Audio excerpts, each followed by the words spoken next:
안녕하십니까. 지난 시간에 이어서 또 강의를 시작하도록 하겠습니다. 지난 시간에는 아마 숲과 호기에 대해서 강의를 했던 것 같고, 이번 시간에는 또 환경 문제에서부터 시작을 할까 하는데, 들어가기 전에 이 나무 한 그루가 너무나 멋있어 가지고 제가 사진을 찍어 온 건데요. 멜버른 시티에 시립공원이죠. 도시공원에 서 있는 나무인데 어마어마하게 크더라고요. 그래서 참 한국에서도 시내에 이런 나무들이 있었으면 얼마나 좋을까라는 생각으로 한번 찍어 왔습니다. 여러분들 이렇게 보니까 뭐 별로 크게 안 보일지 모르겠지만, 여기에 지금 두 사람이 앉아 있는 모습이 있어요. 이 새카맣게 옷 입은 분하고 하얀 옷 입은 분. 이 하얀 옷 입은 분은 상당히 두껍죠. 이 체격이 크죠. 근데 이 사람하고 이 나무 크기하고 비교를 해보면 얼마나 큰가를 알 수가 있죠. 여기 차지하고 있는 면적이 또 보면 어마어마하게 크다는 것을 알 수가 있습니다. 자, 이렇게 큰 나무 한 그루도 이렇게 아름다운 모습을 연출하니까 이런 모습을 보면서 우리가 나무가 우리에게 주는 그 모습이 얼마나 멋있는가를 알 수가 있죠. 자, 이렇게 나무를 잘 가꿔야만이 또 우리 환경 문제를 또 잘 다스릴 수 있다고 생각이 듭니다. 자, 그럼 다음 페이지로 넘어가겠습니다. 21세기 인류를 위협하는 새로운 환경 문제라고, 지금으로 말할 것 같아 새로운 환경 문제라고 볼 수도 있나? 아무튼 물론 이제 이런 환경 문제가 생긴 지가 불과 그렇게 오래되지는 않았습니다. 몇십 년? 길면은 몇십 년, 짧으면은 또 하여튼 최근에 생긴 환경 문제도 있고요. 여하튼 몇 가지 환경 문제에 대해서 위협하는, 새로운 빼버리고 올까요? 위협하는 환경 문제를 한번 살펴보도록 하겠습니다. 첫 번째, 지구의 온난화 현상. 지구 온난화 현상, 뭐 구체적으로 또 뒤에 가서 나오겠습니다만은, 과거에 비해서 우리 지구가 굉장히 따뜻해졌다고 하죠. 또 우리나라만 보더라도 여름이 길어지고 겨울이 짧아지고, 또 한편 생각하면 또 봄인가 했더니 바로 여름이 오는 것 같기도 하고, 또 가을인가 싶더니 바로 겨울이 나타나는 것 같아가지고, 봄과 가을이 거의 순간적으로 지나가는 모습이고, 여름이 상당히 길어졌다고 볼 수 있죠. 여름이 길어졌다는 통계를 보면은, 그건 바로 이제 열대야가 과거에 비해서 열대야 일수가 굉장히 많아졌다는 거죠. 그런 것만 봐도 우리가 우리나라 국지적인 측면에서 지구상에 우리나라가 존재하는 이 위치만 보더라도 상당히 더워졌다라는 것을 알 수가 있죠. 자, 오존층 파괴. 오존층 파괴는 또 구체적으로 뒤에 나오겠습니다만은, 이 오존이 분자식으로 하면 O3죠. O3. O2면은 뭐예요? 산소죠, 산소. 그 다음에 O 하나면은 산소 원자고요. 그런데 O가 산소 원자가 많이 붙으면 많이 붙을수록 살균력이 굉장히 강합니다. 살균력이. 그래서 미생물을 죽일 뿐만 아니라 특히 우리 인간의 피부 세포도 파괴를 시키는 경우가 있죠. 자, 그 다음에 또 산성호 문제. 우리가 대기 오염이 됨으로 인해서 질산기를 띤 산성호, 그 다음에 황산기를 띤 산성우가 내려가지고 식물체에 피해를 주고 또 미생물을 많이 사멸시켜가지고 유기염류를 분해하는데 굉장히 어려움을 겪게 하기도 하죠. 그 다음에 이제 환경호르몬. 환경호르몬 내분비 교란 물질이라고 해가지고 우리가 눈으로 보이지 않지만 이게 눈에 보이지 않는 그 시간에도 지금 이 순간에도 이 환경 호르몬 때문에 우리 인간이 굉장히 고통을 받고 있다. 그 대표적인 것이 아마 그 월남 파병했던 그 1960년대 말 월남전에 파병했던 우리 그 파월 장병들이 고엽제 환자라고 많이 들어보셨죠?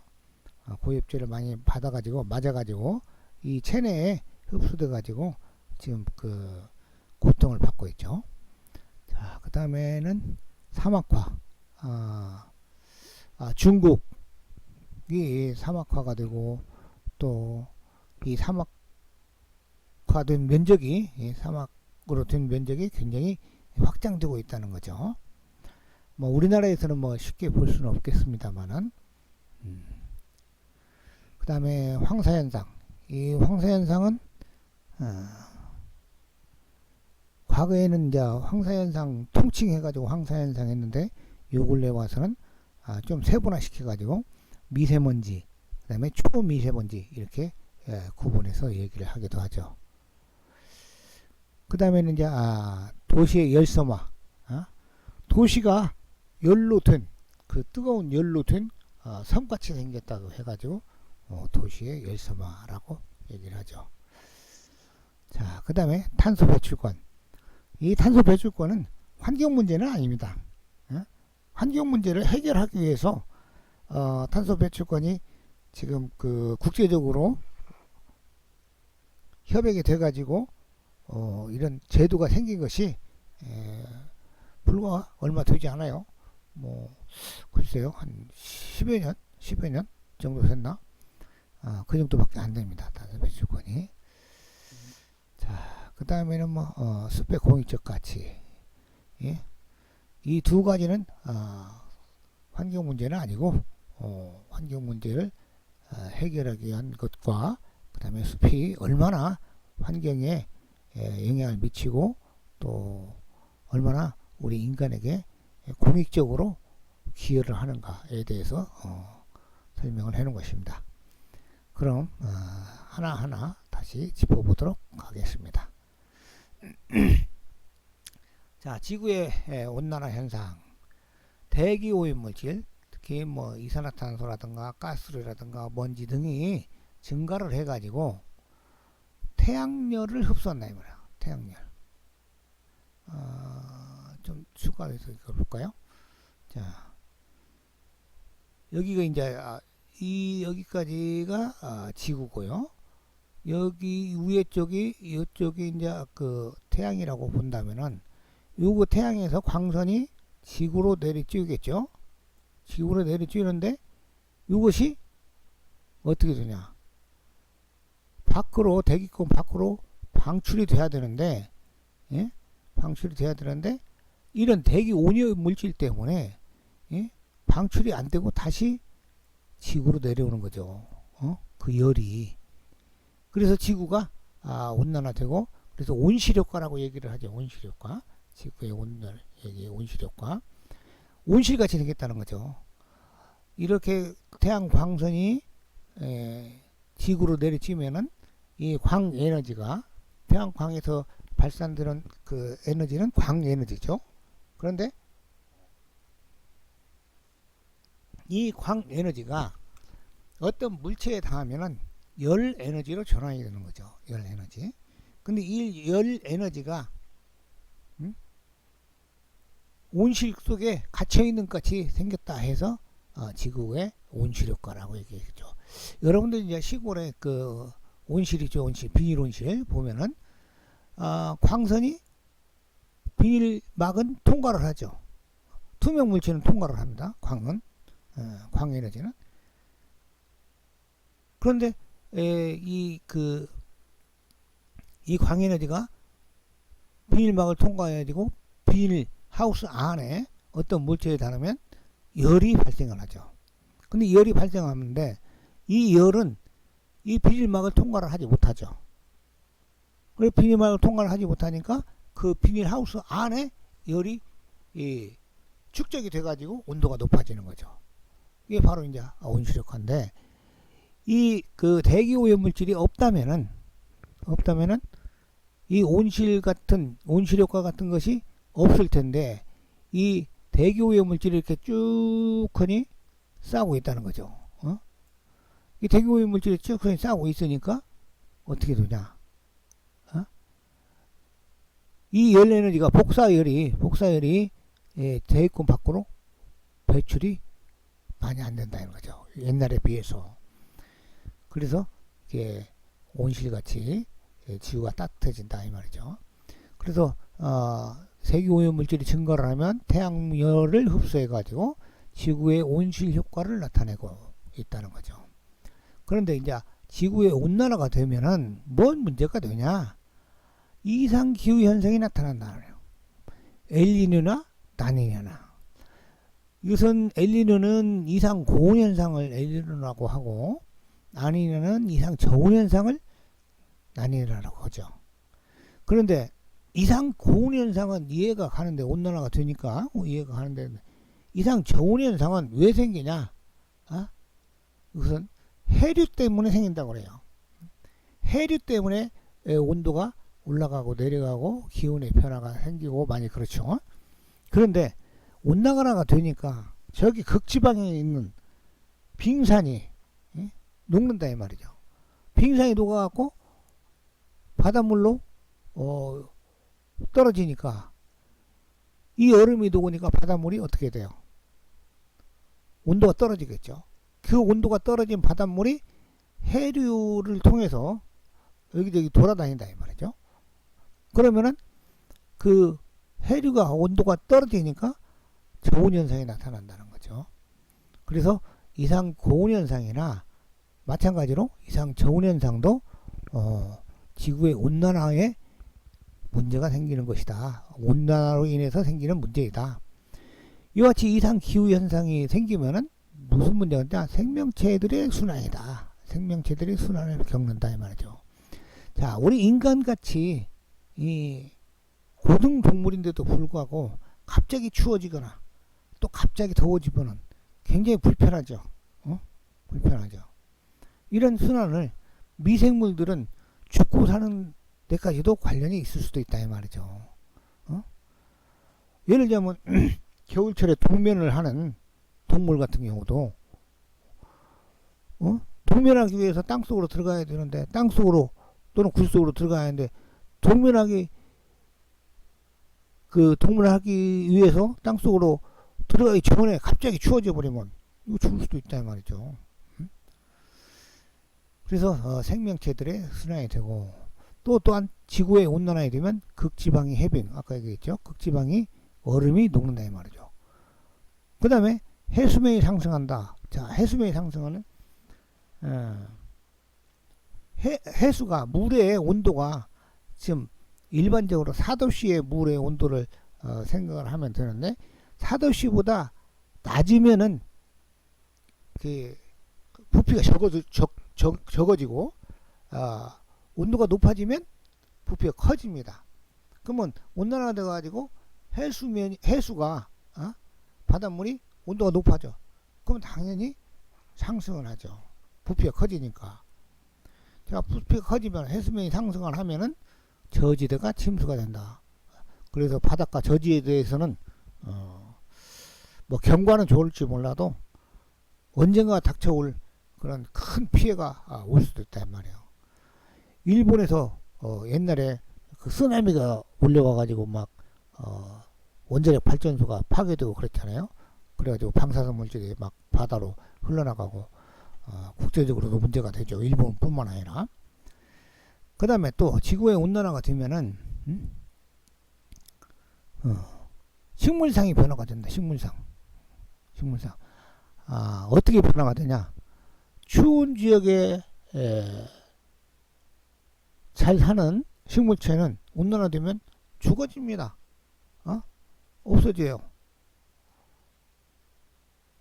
그래서 과거에는 지금 그 동백나무가요. 우리나라에서 동백나무가 상록 활렵수인데 북한계성 북쪽으로 올라가는 그 한계점이 어디였냐면은 옛날에는 여러분들 잘 알다시피 고창 선운사 뒷뜰이 북한계선이었습니다. 거기까지는 동백나무가 월동을 해가지고 살 수가 있는데 그 위쪽으로 그보다 북쪽으로 가면은 월동을 하지 못하고 죽는다 이 말입니다. 근데 지금 이 북한계선이 동백나무의 북한계선이 상당히 위쪽으로 의도적으로 봤을 때 위쪽으로 올라왔죠. 그래서 태안반도에까지도 올라갔다 이 말이죠. 태안반도는 상당히 북쪽으로 올라간 거죠. 고창에 비해서. 이와 같이 식물상의 변화가 되고 또 저기 그 고산 지역에 좀 추운 지역에 잘 사는 침엽수 뭐 주목이라든가 구상나무라든가 이런 그 추운 지역에 잘 사는 그 식물체들이 온도가 따뜻해지니까 견디도 못하고 죽어간다 이 말이죠. 그래서 문제가 발생을 한다 이 말이죠. 그래서 가끔씩 방송에도 나오더라고요. TV 방송에도 어느 산에 뭐 지리산 높은 지역이나 뭐 덕유산 높은 지역 이런데 그전에는 주목이라든가 구상나무라든가 비자나무라든가 이런 것들이 상당히 울창하게 잘 살았었는데 요즘에는 너무 많이 죽어간다 이 말이죠. 물론 한라산 높은 지역도 마찬가지고요. 이같이 식물상의 변화가 된다. 이것은 바로 또 지구온난화는 이 CO2 이산화탄소 농도와도 굉장히 관련성이 큰데 저 뒤가 또 나오겠습니다만 그 이산화탄소 농도가 1950년대에는 320ppm 정도밖에 안 됐다 이 말이죠. 그런데 이 스크랩 헌지가 좀 됐습니다만은 그때 당시 스크랩 헌지가 뭐 한 10여 년 됐나요? 좀 바꾸나야 되겠네. 지금은 현재는 380에서 390이 아니라 400ppm이 넘어버렸어요. 이산화탄소 농도가. 즉 이것은 이산화탄소로 오염이 됐다는 거잖아요. 그래서 환경 오염됐다는 거죠. 자, 이게 이제 신문에 나온 것을 옛날에 내가 스크립을 해놓은 것입니다. 자, 그러면은 여기다가는 지금 CO2 농도가 50년대는 370ppm이고 1980, 90년대는 370ppm 정도 됐습니다. 근데 지금은 400ppm이 넘었다는 거죠. 최근에 또 신문에 나온 스크랩을 한번 볼까요? 자, 여기를 보시면은 1960년대 300 여기가 한 65년 정도 되겠죠. 1965년대 아까 1950년대라고 했는데 320ppm만 있는데 2010년도에 여기까지 갔다 이 말이에요. 한 390ppm 정도까지. 지금은 얘가 400ppm이죠. 얘가 400ppm. 2020년도가 되기 전에 이미 400ppm이 돌파가 됐다는 거죠. 이거 이제 자료가 미국 해양 대기 관리청에서 나온 자료를 이제 신문에 나왔는데 제가 이제 이렇게 스크랩을 했습니다. 대기 중의 이산화탄소 농도가 이렇게 급격하게 높아진다는 거. 이 급격하게 높아진다는 것은 그만큼 대기가 오염된다는 거죠. 이산화탄소로. 뭐 이산화탄소로만 오염이 됩니까? 다른 것도 먼지도 많아지고 또 다른 가스류 뭐 질소가스 같은 경우 특히 아질산가스 같은 경우 뭐 이런 것들도 또 메탄가스 이런 것들도 오염물질 중에 하나라고 볼 수 있죠. 자, 그러면 지구의 온난화의 개념은 어떤 것인가 한번 볼까요? 지금까지도 얘기했다시피 지구의 온난화는 지구는 일정한 온도를 유지하기 위하여 지구의 열을 우주 공간으로 방출한다. 지구의 열은 뭐냐? 뭘로 생기냐? 태양광에 의해서 광에너지가 지구에 닿으면은 열에너지로 전환이 되는데, 이 열이, 지구의 열이 우주 공간으로 일정량 방출을 해가지고 지구의 온도를 일정하게 유지를 해야 되는데, 예? 이산화탄소나 이산화질소나 메탄가스나 이런 온실가스가 지구 표면에서 대기 중으로 방출되는 복사에너지, 복사열, 예? 복사열을 흡수할 때 지표면으로 다시 지구로 배출하여 대기 온도가 상승하는 현상이다. 이것이 지구의 온난화 현상이다. 주로 화석연료가 연소될 때 배출되는 이산화탄소 등이 온실의 비닐막과 같은 작용을 하여 온실효과를 일으켜 가지고 지구의 기온이 높아지는 현상이 바로 지구의 온난화다. 그러면 온난화 됐을 때 아까 잠깐 전 페이지에서 간단하게 설명을 했지만, 다시 온난화에 영향한 지구온난화의 주범으로 일컬어진 이산화탄소의 농도는 산업혁명 이후 연평균 0.5% 계속 증가해서 2000년대에는 산업혁명 이전의 2배 수준으로 지구 기온을 크게 상승시킨다.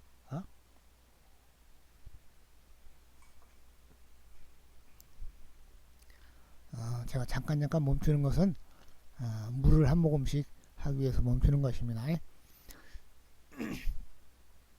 산업혁명 이전의 2배 수준으로 지구 기온을 크게 상승시킬 것이다. 글쎄요, 통계치를 한번 더 찾아봐야 되겠죠. 지난 100년 동안 지구의 평균 온도가 0.3 내지 0.6도씩 상승하여 2030년경에는 1.5 내지 4.5도씩 정도 상승하고 해수면도 20cm 내지 1.4m까지 상승된다라고 했습니다. 그래서 그 바다에 있는 섬이, 섬 지역 또는 섬 나라, 이런 지역이 해수면이 높아지니까 점차 바닷속으로 가라앉는다는 거죠. 그래서 어딘가는 모르겠습니다만은 언젠가는 그 섬이 없어진다, 전체적으로 없어진다, 그런 얘기도 있고요. 특히 그 인도네시아 같은 경우는 수도가 어디예요? 자카르타인가요? 근데 수도가 이게 저지대여 가지고 물이 많이 침수가 된다는 거예요. 이미 건물이 있는데 물이 침수가 돼 가지고 그 건물을 이용할 수가 없다는 거예요. 그래서 인도네시아 수도를 이전해야 된다고 인도네시아에서 그렇게 얘기를 한답니다. 좀 고지대로, 지대가 높은 지역으로 이전을 해야 된다고. 왜? 저지대는 침수가 되고 또 갑자기 또 쓰나미가 온다든가 또 폭우가 내릴 경우에 바다 쪽으로 물이 쫙쫙 빠져야 되는데 빠지지 않을 경우에는 침수가 되어서 큰 피해를 입을 수가 있다는 거죠.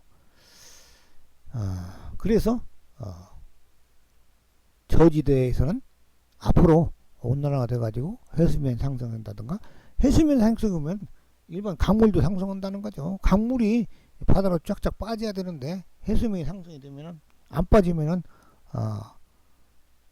이쪽 담수 쪽에서도 저지대 쪽은 침수가 되는 거죠. 우리가 폭우 올 때도 물이 잘 안 빠져가지고 비가 많이 올 경우에는 물이 아무리 많이 와도 쫙쫙 빠진다면은 침수가 잘 안 되는데, 물이 제대로 안 빠지기 때문에 농경지가 많이 침수가 되는 모습을 우리가 폭우가 내릴 때 방송에 많이 나오죠.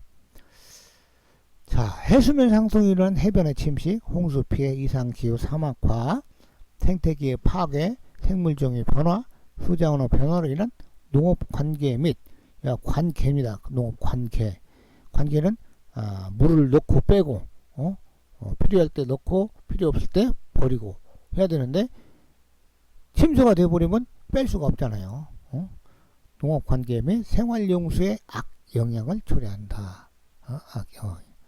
그래서 온난화가 될 경우에는 이런 아주 좋은 점보다는 오히려 안 좋은 점이 지금 우리 지구상에, 특히 이제 인간을 중심으로 봤을 때 인간에게 굉장히 큰 피해를 준다 이 말이죠. 물론 이제 인간에게만 피해를 주는 것이 아니라 다른 생명체에도 피해를 입히기도 하죠. 그래서 인구 지구의 온난화가 되면은 지구의 온난화가 되면 될수록 우리 인간에게 피해가 크기 때문에 지구 온난화를 예방을 하고 방지하기 위해서 무슨 일을 해야 되냐? 대기를 오염을 시키지 말아야 된다 이거죠. 대기를 오염시키니까 온실효과에 의해서 온난화가 된다 이 말이에요. 그럼 대기를 오염시키지 않으려면 어떻게 돼요? 응? 우리 인간이 각성을 해야 되겠죠. 응? 인간이. 그래서 이 환경과 관련된 국제회의가 가끔씩 이루고 국제회의가 가끔씩 있죠. 올해도 있었는데요. 내년에도 있을 수도 있고, 뭐 해마다 뭐 크게는 각국의 정상들이 모여서 이 환경과 관련된 회의도 하고, 또 작게는 국제적으로 뭐 나라별로 또는 지역별로 모여가지고 환경과 관련된 문제를 해결하기 위해서 그렇게 하기도 하죠. 자, 그 다음 페이지는 이제 오존층 파괴로 넘어가도록 하겠습니다. 자, 오존층. 오존층은 성층권 내의 고도 25 내지 30km 지점에 위치한다. 지상으로부터 25 내지 30km 지점에 오존층이 존재한다 이 말이죠. 이 오존층은 오존이 지구상의 지표면에 많이 존재한다면 우리 지표면의 생명체는 엄청나게 피해를 보고 멸종이 될 가능성도 있습니다.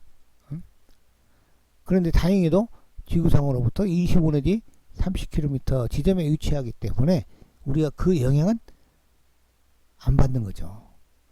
이 지구상의 오존층이 성층권 내에 있는 이 오존층은 우리 지구를 보호해주고 있어요. 보호해주고 있어요. 이게 오존층이 지표면에 있으면은 피해를 주지만 아까 성층권 내 고도 25 내지 30km 지점에 있기 때문에 우리 생명체가 그 오존층에 노출되지 않기 때문에 피해를 안 주면서 또 태양으로부터 내려오는 자외선을 차단한다. 오존층에서 자외선 차단. 지구상의 오존은 유기성 오염물과 반응해서 다른 화합물을 생성한다. 다른 화합물. 그래서 눈을 자극시키거나 시력을 감소시키거나 농작물에 피해를 주거나 물질을 손상시키거나 또는 광학 스모그를 발생시킨다 이 말이죠. 광학 스모그 현상. 우리 공장지대에서 매연이 많이 올라오죠. 근데 매연이 안 올라오더라도 어느 날 보면 공장지대가 뿌옇게 안개 낀 모습으로 보이죠. 가까이 와서는 볼 수가 없지만 좀 멀리 봤을 때 그게 바로 이제 스모그라고 볼 수 있어요. 광학 스모그. 이 광학 스모그에 우리가 많이 노출되면 굉장히 건강에 피해를 준다는 거죠. 건강에 안 좋다는 거죠. 시력 감소, 특히 시력 감소, 아주 민감한 부분부터 이제 피해를 보는 거죠. 그런데 지구상의 오존은 그러는데 성층권의 오존은 태양으로부터 방출되는 UV가 뭐라고? 자외선입니다. 자외선. 울트라 바이올렛이라고 하죠. UV는 자외선은 그 빛의 파장이 280 나노미터에서 320 나노미터입니다. 그 다음에 자 여기서 이제 쭉 그냥 한번 그렇게 볼까요?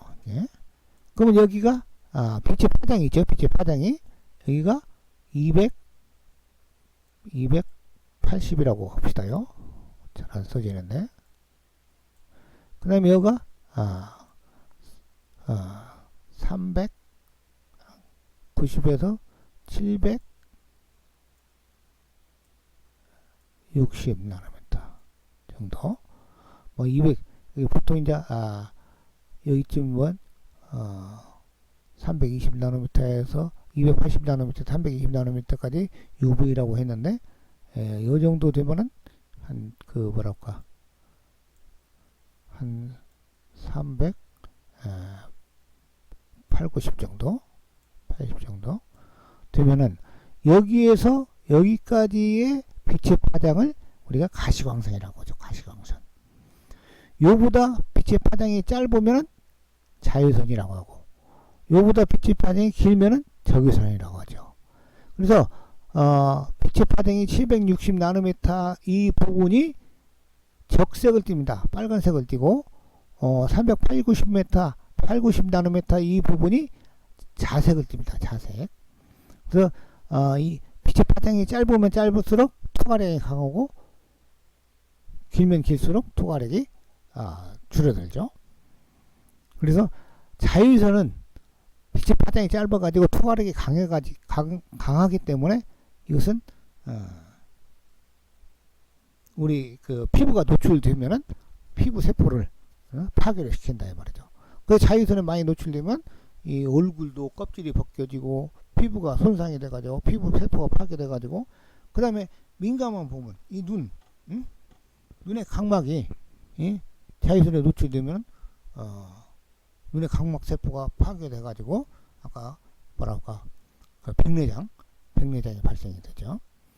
그래서 자외선을 차단을 하지 못하면 지구상에 도달해요.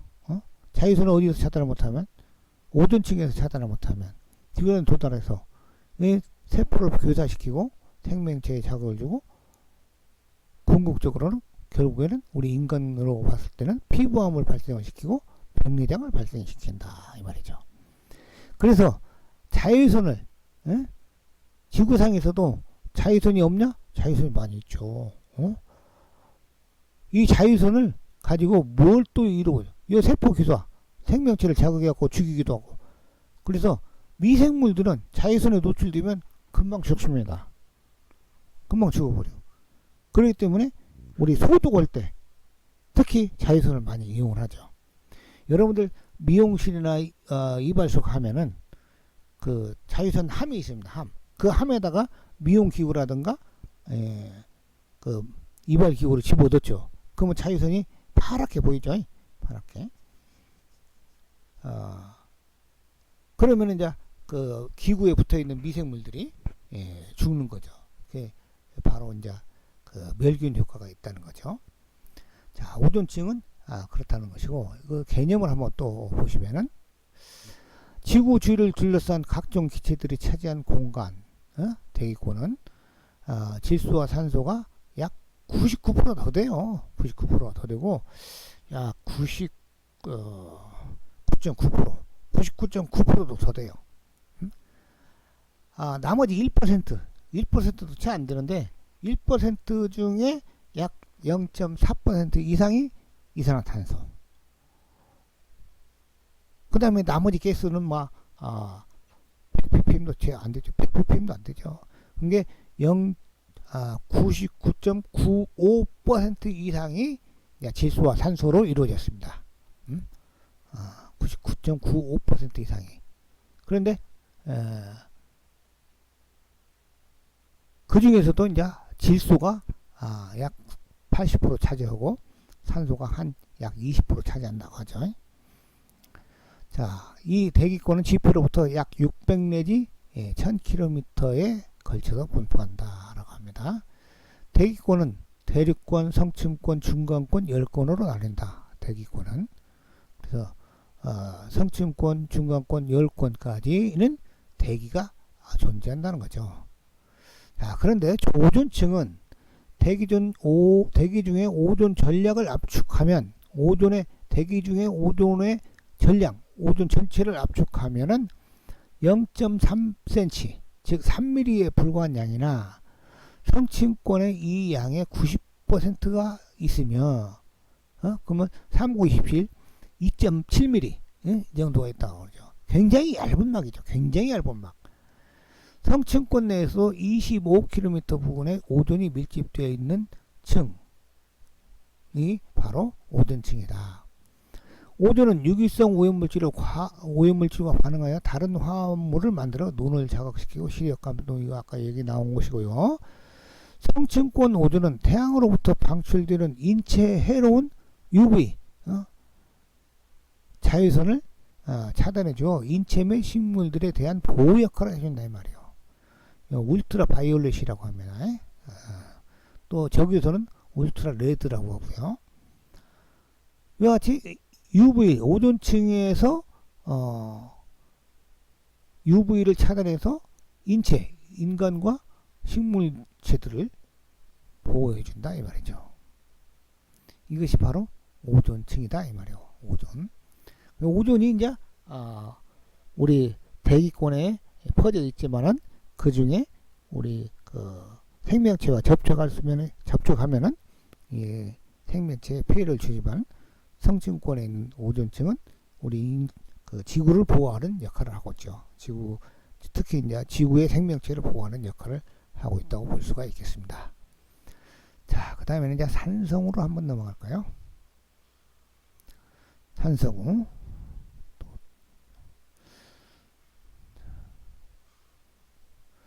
자, 산성우는 또 왜 생기냐? 오염물질을 배출한단 말이야.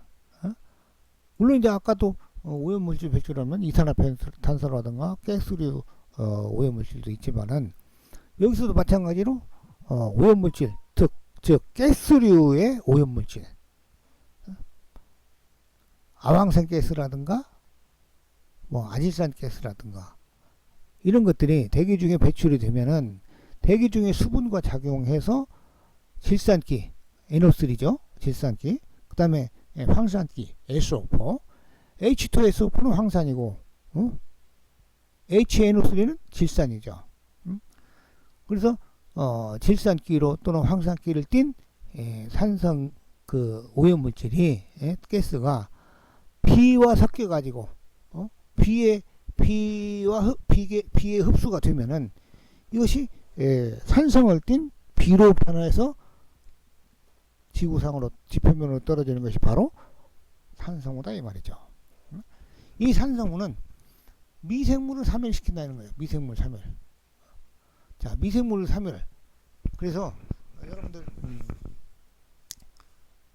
초고추장 찍어 먹고 날 것을 먹을 때는 초고추장을 많이 찍어 먹죠. 초고추장. 근데 원래는 이제 초만 찍어 먹어도 되는데 그 맛이 없고 좀 불편하니까 먹기에 불편하니까 고추장을 섞어가지고 초고추장을 만들어가지고 찍어 먹죠. 그러면은 그 날것 속에 포함되어 있는 미생물들이 이 초가 닿았을 때, 식초가 닿았을 때는 급속도로 죽습니다. 그것을 이용해서 우리 일상생활에서도 무좀에 걸리면은 식초를 약하게 강하게 하면은 이거 굉장히 아프고 상처난 부분에 바르면 굉장히 아픕니다. 식초를 약하게 해갖고 지속적으로 바르면은 이 무좀이 낫기도 하고 무좀 예방도 되고 그렇습니다. 그 다음에 여러분들이 운동화 같은 거 신고 오래 다니면은 발에서 꼬랑내 난다고 하죠. 꼬랑내. 이 꼬랑내가 바로 뭐냐? 미생물이 많이 번식해가지고 그것으로 인해서 생기는 냄새이기 때문에 양말을 신기 전에 식초를 발에다 바르든가 아니면 스프레이를 살짝 해가지고 양말을 신으면은 발냄새가 안 나죠. 꼬랑내가 안 난다는 거죠. 그것은 미생물이 번식을 못하기 때문에 그렇다는 거죠. 이렇게 미생물이 사멸을 해요. 근데 미생물이 이런 그 무좀균 같은 미생물은 우리 인간에 있어서 사멸되면 좋겠지만은 특히 유기물을 분해하는 미생물도 있죠. 박테리아라든가 바이러스라든가. 그래서 우리 유기양분, 특히 이제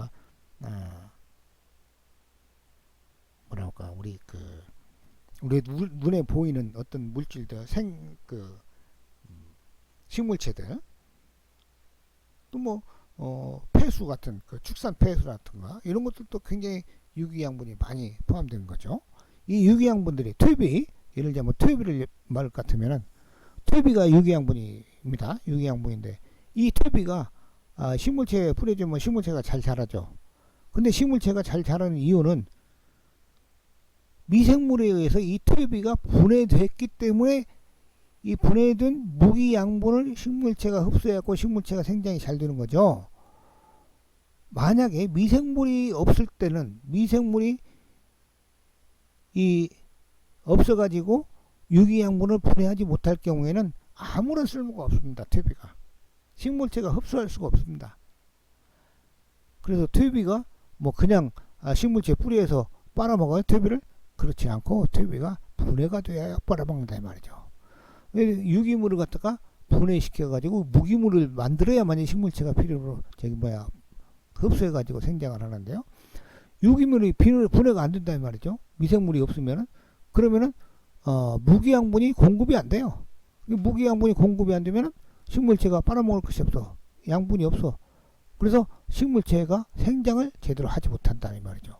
식물체가 생장을 하지 못하면 초식동물의 먹이가 부족하겠죠. 초식동물의 먹이가 부족하고 또 식물체가 제대로 자라지 않으면 산소도 제대로 많이 안 나오겠죠.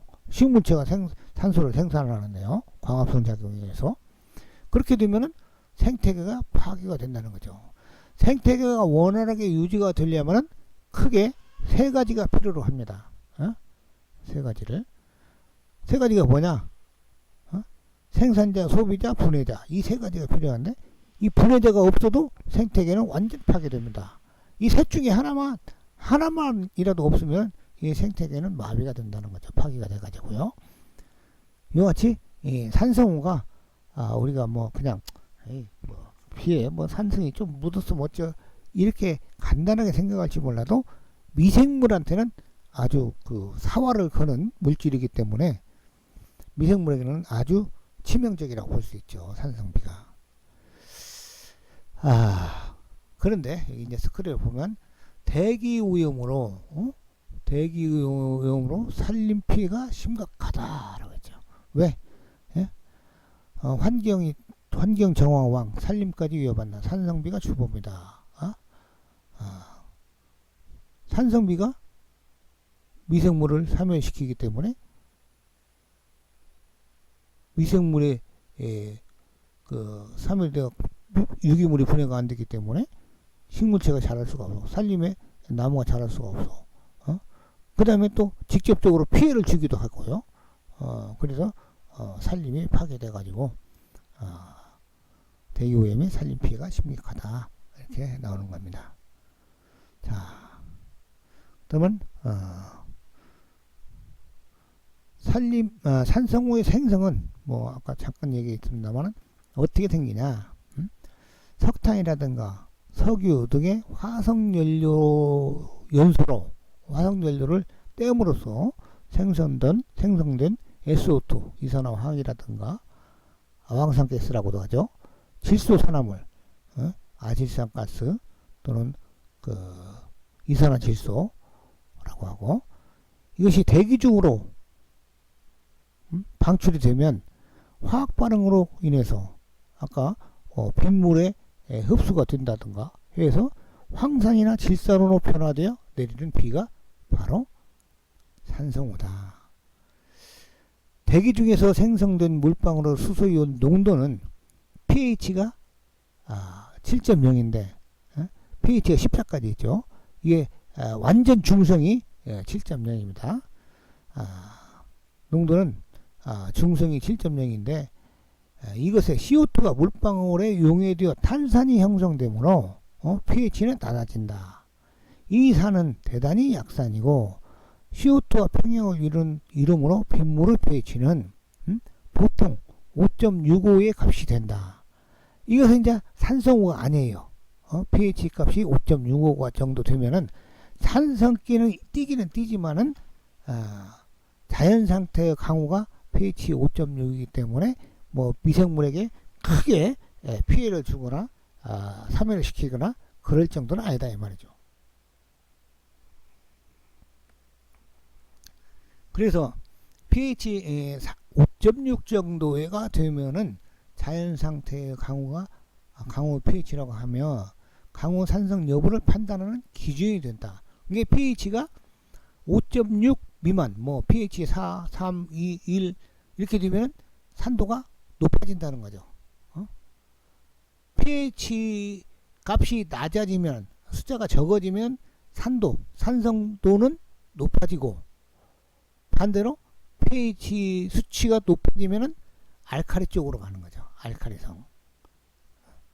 그래서 우리가 물을 먹을 때도 정수기에서도 뭐 산성수 나오고 알칼리수 나오고 그러잖아요.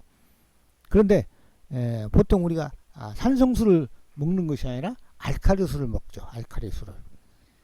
그런데 배탈이 났을 경우에 배가 부르고 배탈이 났을 때는 산성수를 마셔가지고 산성수를 한 컵 마시면 그것이 또 배탈이 또 완화시키는 경우도 있다고 그래요. 그래서 우리 집에서는 어렸을 때 우리 애기들이 어렸을 때는 배가 아프다면 일단은 산성수 정수기에서 알칼리수하고 산성수하고 구분해 갖고 나오죠. 물론 이제 집에 이제 정수기가 없으신 분들은 그걸 잘 모르실랑가 모르겠습니다만은,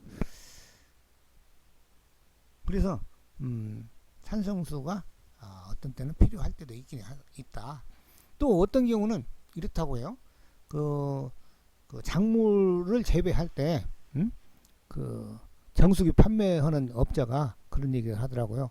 이 산성수를 우리는 그냥 버리는데 알칼리수만 그 음료로 쓰고 산성수를 버리는데 이 산성수를 받아가지고 물탱크에다 받아가지고 그것을 갖다가 식물체에다 뿌려주면은 식물체의 균이 좀 적다 그렇게 얘기를 해요. 살균 작용을 하기 때문에 산성수가. 그래서 산성우가 우리 지구의 생태적인 측면에 봤을 때는 산성우가 진하게 내려오면은 굉장히 생태계가 파괴된다 이 말이죠. 그 산성우는 바로 뭐 때문에 생긴다? 대기오염 때문에 생긴다. 그 대기오염은 무엇에서 주로 많이 나오냐? 석탄, 석유 등 화석연료를 연소해서. 그래서 석탄, 석유를 연소하는 것은 주로 어디에서 연소해요? 공장 굴뚝이나 또 뭐요? 자동차 배기가스에서도 생성이 되죠. 그래서 과거에는 이 자동차 배기가스도 연료를 지금도 그렇습니다만은 과거에도 그렇습니다. 지금도 휘발유가 고급 휘발유가 있고 보통 휘발유가 있죠. 고급 휘발유는 연소가 많이 되고 또 깨끗하고 그렇다는 거죠. 대기오염 물질이 아마 적게 나올 겁니다. 이와 같이 산성우의 피해도 있고 또 그것을 식초를 잘 이용을 하면은 우리 그 건강에도 굉장히 유리하게 작용할 수도 있어요. 아까 얘기한 대로 날것을 먹을 때는 이 초고추장 찍어 먹는다. 초고추장 찍어 먹으니까 배탈이 안 난다. 그렇게 작용하는 경우도 있더라 이 말입니다. 자, 이 시간에는 약 50분 정도 시간이 지났으니까요. 여기까지 하고 아직 산성우에 대한 영향에 대해서는 다음 시간에 다음 강의 하도록 하고 오늘 강의는 여기서 마치도록 하겠습니다. 그럼 여러분들 다음 강의 시간에 만나도록 하고 여기서 마치고 다음 시간에 봅시다. 여러분 수고하셨습니다.